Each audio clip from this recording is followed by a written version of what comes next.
Welcome back. So in this module, we'll be looking at how you can reduce your ad costs.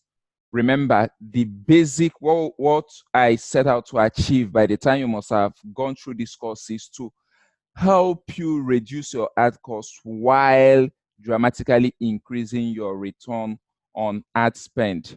What that means is that as you're running your ad at the forefront, of course, you don't want to just go out there and dash Facebook money. Okay, you're a business person.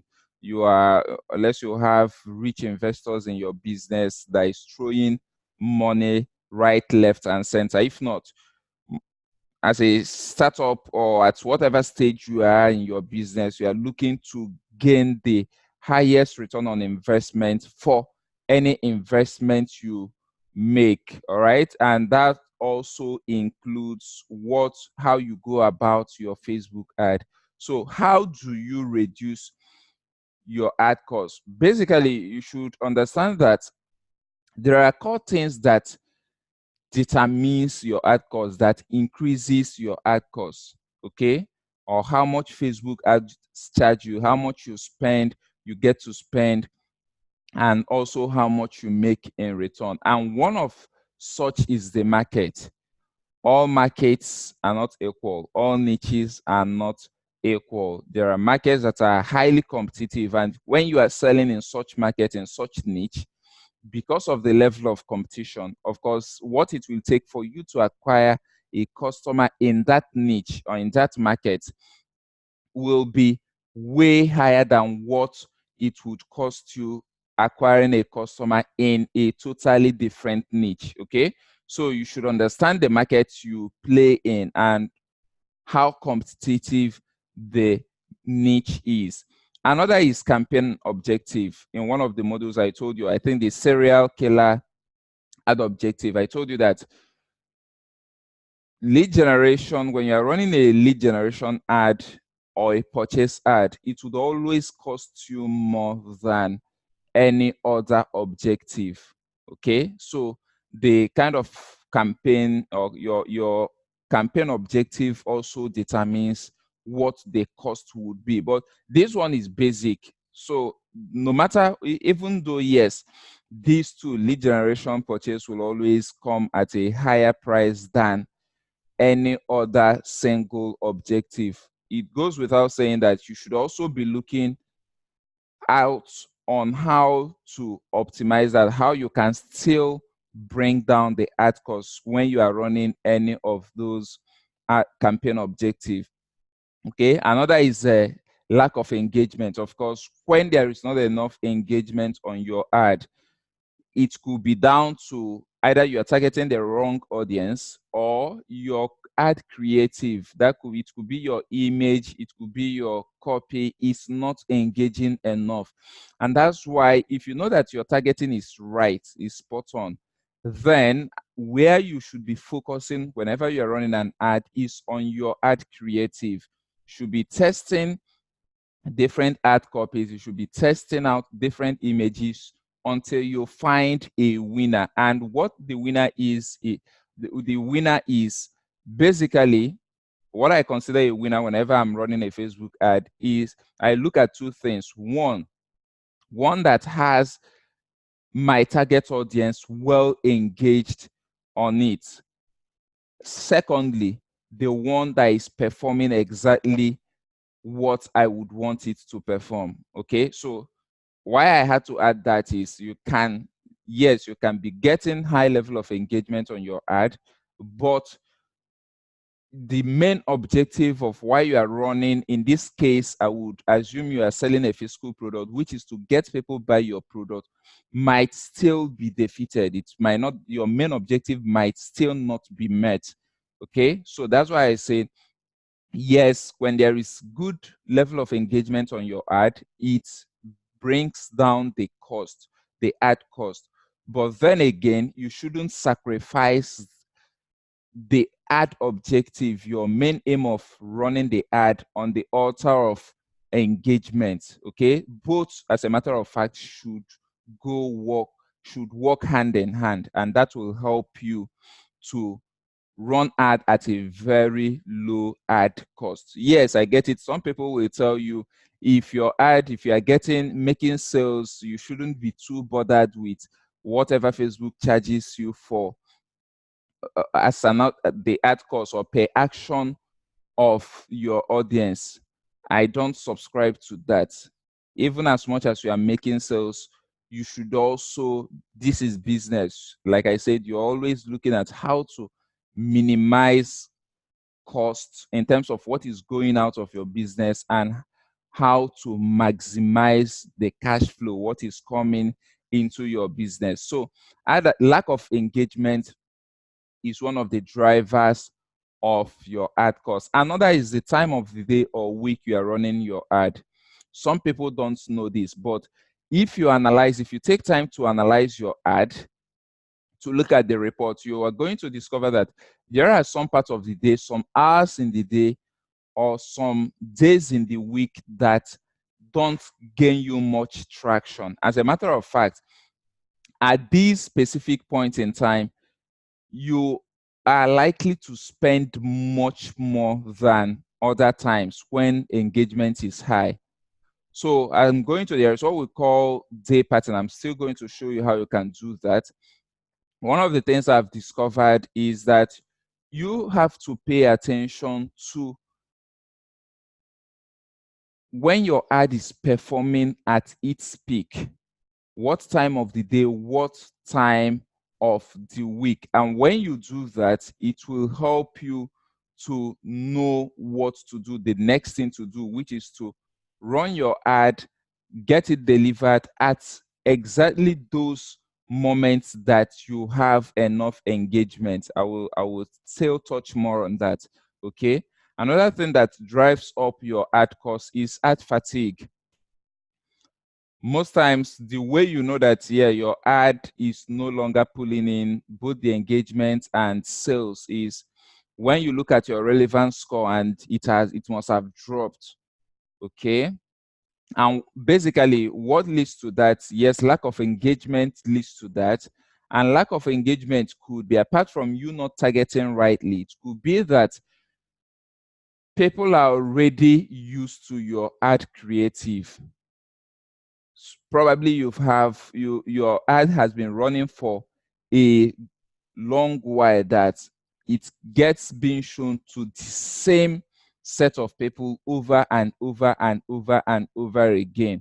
It can be a positive thing. Why I said it can be a positive thing is that, yes, there are people that will see your adverts, even though they are your right audience, your target audience. They might see your advert the first time, they don't take any action. All right. But then by the time they see the second time, the third time, they are now compelled to take action. That's one side of the story. The other side to it, which, if that's the case, if the first, what I just said now is the case, then it's cool. It's normal. When you are marketing, you have to, the prospect has to be exposed to your marketing message over a certain period of time before the person takes action. All right. But the other side of it is that when they are now overexposed to the same set of message, especially when the person has taken action on what you want them to do, they can no longer engage with it. All right. So when that happens, we call it, you see that there is a drop in your ad performance, and that leads to ad fatigue. And in my business, how we check that is by having as many winning ad creatives out there as possible, so the audience doesn't get to be exposed to just one set of message. They're getting this, they're getting that. And as a matter of fact, almost on weekly basis, we are coming out with new ad creatives, because we don't want it to get to the point where we're now wasting money because people are bored with that same set of message. So in order to check that, what we do is to have multiple ad creative. Those we've confirmed are the winners for us, let them run. And also, from time to time, almost every week, the highest we can leave an ad to run is 2 weeks. Then if it's still performing and if we're still okay, let's still stretch it. We leave it to run for 3 weeks. But trust me, we've never allowed a particular set of ad to run that long. Okay, even if that same ad copy were to use it, the creative, what we do is that we go and edit the ad. So we might be using that same ad copy, but we are not showing it to that same audience. We go edit it, we increase the lookalike, the percentage, we go broad, target more, and a whole lot of other things, probably throw in 1 or 2 more locations and the whole other stuff, just to make sure that it is not that same audience that gets to see the ad creative. That way, we draw down the chances of ad fatigue, and that way we try and keep our ad costs low. All right. So I think I've already shared a few of these with you, but then what do you do when your ad cost is high? Like I said, one of the things that could be driving up your ad cost is your ad creative.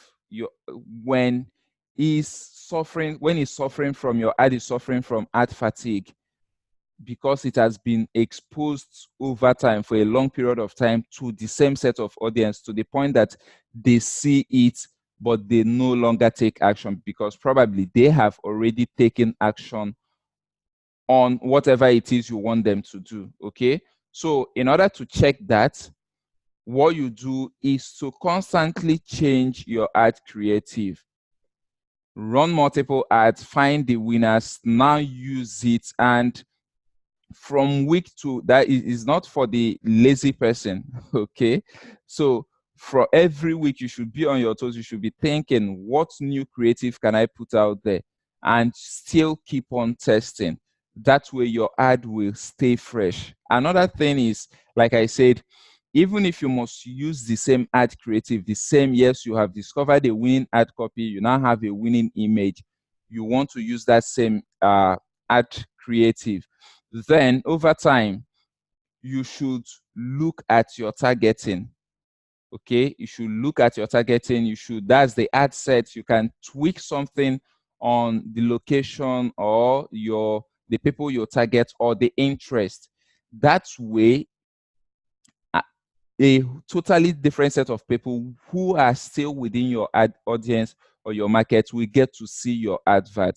So you don't get to overflog it on those that have already seen it and have already taken action. Okay, so another thing you can also do is day pattern. Yes, I told you that there are some time when you analyze your ad well. I'm going to show you, in case you don't know how to do this. In the next model, I'll show you how to carry this out. When you look at your ad reports, you are checking out at what time of the day, at what time of the week do I have the most engagement? Do I have people taking action on what I would want them to do? Do I gain much traction with my advert? When you must have discovered that, then you can go and duplicate the ad. But while duplicating it, you can now edit it. Or even if you are to start running a fresh ad, because of the insight, armed with this insight, the insight of when your advert, the time of the day and the day of the week it performs best, you can now go and day part. Day part simply means scheduling times you want your advert to run, to show to people. So let's assume that you discover that your ad gains much traction, much engagement at a very lower cost, let's say between 6 in the morning to 9 in the morning, 6 to 9 a.m. You can schedule your ad in such a way that when it's 6, the ad is running, people are getting to see it, your audience. And then till 9 a.m., it stops automatically. Facebook pauses it. Then, depending on what the time you've chosen, probably you say, okay, I also discovered that between 12 noon and 3 p.m., I have good engagement on my ad at a very low ad cost. You can still schedule it. So from 6 to 9, it's running. And after 9 in the morning, it gets to stop. From 12, it starts running again, and so on and so forth. That's what we call day pattern. Like I said, if you don't know how to do that, in the next module, I will be showing you how you can day part your advert, okay? And the next thing you would do is to analyze your ad set. When I say analyzing your ad set, you are looking at the placement. Which placement? Yes, you are running this ad, and probably you are running it on multiple places. You have it on Facebook feed, you have it on Instagram feed, Instagram stories, you have it on marketplace, instant articles, and whatnot. So you should also be paying attention. These placement, these multiple places, which one is bringing in the best results?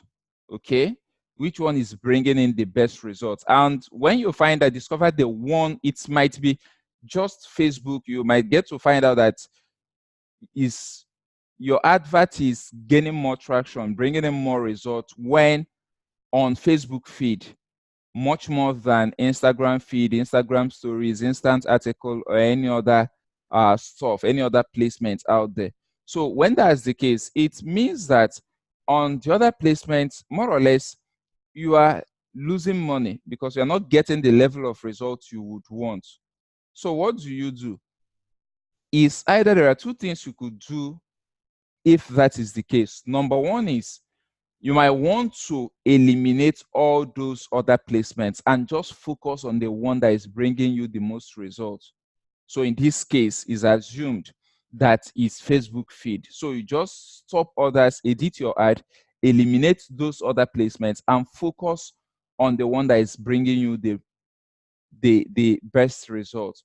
Another thing you could do is to ask yourself, okay, on all these other placements, why is it not bringing in the level of result I would expect? So it could be that, and that's one of the mistakes people make. The kind of image they use, the image size they use running advert on Facebook feed, they still try and use that on Instagram. But these are two different platforms. Yes, I know Facebook owns both, Maxi owns both Facebook and Instagram, but when it comes to the elements, profiling, everything, they are more or less quite different. So they add the kind of image that will convert on Facebook feed. It's not exactly the kind of image that will convert on Instagram feed or Instagram stories where you want it to, the ad to be shown. Okay.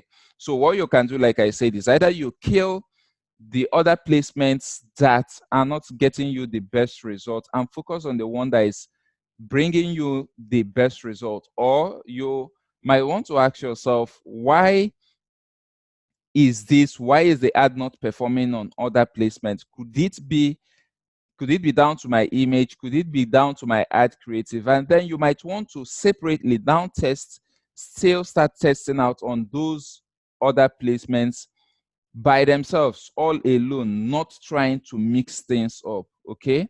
Another thing you want to do to when you're analyzing your ad set is to look at your location, especially when it comes again for those selling physical products. You might start with targeting the whole of Nigeria. Okay. Or some states you feel, yes, they always convert, they will get you your customers. But then when you analyze the asset, you might find out that if you're targeting the whole country, probably you are getting your most sales, most engagement from 4 or 5 states or 3 or 4 states, as the case may be. So what do? It means that if you let your advert to run and on those other states to be shown to people in those other states, you are more or less losing money because you are not gaining any more traction from those states, but you are spending. Facebook will charge you because they are showing at your ad to those in those states. Okay, so what you want to do is to look at your location and find out which one to scale which one is bringing in the best results and just focus on it. Okay. Another thing you might want to do is to look at gender. You look at gender, which one is having, depending on the product, again, that you are selling, find out which one is pulling in the best result. As a matter of fact, I always tell people, especially those in the health niche, always make this mistake. They pick a single product, they feel that, okay, this product, a man can use it, a woman can also use it. And then they go about targeting both sex in the same adverts, in the same ad set. Okay. Now, what they fail to understand is that men and women don't respond to things the same way. The message that will gain a man's attention is not exactly as the one that will gain a woman's attention, because obviously they don't think alike. They don't react to exactly the same things. Okay. So what you do is to find out if you've already mixed it up in your ad set, or if you are running different ads, to look at both gender, find out the one that is actually getting you the result. So if the product you mix it up, you are targeting both gender in your ad set, and you find out that with this particular ad creative, women engage more to it than men, what do? You might want to look at it. It's not because, it might not be because the reason might not be that men don't want the product. No, but like I said, it could be that your ad copy does not resonate with them. And so if that is the case, it means you have to separate, target women, leave the ad creative that is crushing it with them, then try and figure out what will also crush it with the guys.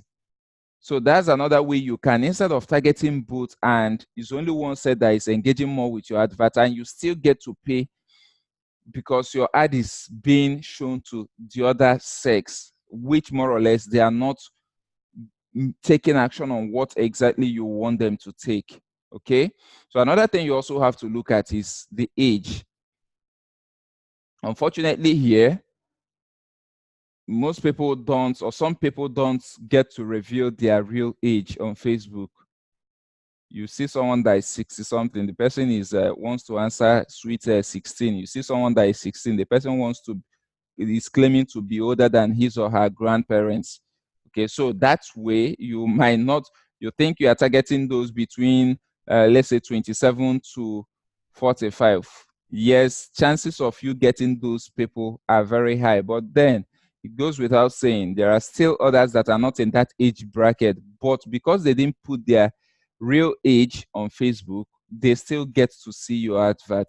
So what you do is that normally, unless you've run your advert to the point that you now understand your audience well, if not, especially when it comes to products that you know appeals to the masses, what you can do is to go broad when it comes to age.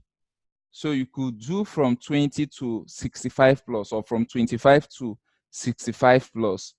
But then you don't just leave it there. When your advert starts running, after some while, you should go back, look at the report, and find out what exactly, which age range, age bracket is bringing in the most results. So if you are targeting, if your age, you are targeting the age range of 25 to plus 65, when you analyze your ad set, the report, you might be sure to realize that those that engage more with your advert are just those between 25 to 34, or those between 25 to 40. So what that means is that if you allow the advert to keep on running, you will be spending money on those that are not going to interact with it. They're not going to take you up on your offer. So what you want to do is either you start up a new fresh campaign, or you go immediately and edit your ad. So you exclude that particular age range that is not getting you the results you are looking for. Okay, and once you do that, you will have, it will drastically bring down the amount you are spending on ad, targeting people that will never engage with it. All right. Another thing you will have to do to drive down your ad cost is to start building lists. Yes, you might say, but this one is not part of a Facebook ad. Yeah, but you are running a Facebook ad, you are running an Instagram ad. Okay, this Facebook ad cost, right? So you want to start building lists. Most people don't do this for whatever reason. I don't care the niche you are into, or the niche you are selling, unless you are not looking to build a real business. If you are looking to build a real business, you should start building your list. And the reason for that is that when you have a list, you don't need to go out there each time you want to run your advert and start targeting new. Even when you are scaling your advert, you want to get it to a new set of audience still within your market, but you know that you already have a solid base, you already have people on your list that you can always sell to. So let's say you are in the health niche and you are selling this particular product, and you know that there is an opportunity for you to upsell them or cross-sell them on other products within that niche or within the value chain. Okay. Now, if you're not building a list, you've gotten Mr. A to buy a particular product, this product from you, but you don't have any details on Mr. A. You cannot retarget him. What that means is that subsequently, when you have another product, you know that Mr. A might be interested or would be interested in, you cannot get Mr. A. You will still have to go out there in the market. It's like going out there in the market, trying to walk around the whole market to find Mr. A again. And you are now spending another money on that. But when the moment Mr. A takes action on your first offer and you've captured his data, he's on your list. The next time you have another product you know would interest him, all you need to do is to send him a message. Hey, what's up? I have this product. I think you might be interested in it. Check it out. You don't need to pay an extra dime trying to acquire this customer again, because the customer is already on your list and you can continue to sell the customer. You can continue to increase the customer's lifetime value by coming up with different products to sell to the person. And that way, like I said, you are not spending again on ad. The budget you should be spending, you might be spending going to still find Mr. A or Mrs. B again. You are now spending it trying to bring in new customers. Is I think that's the right thing to do. But unfortunately, most people don't do that. So if you've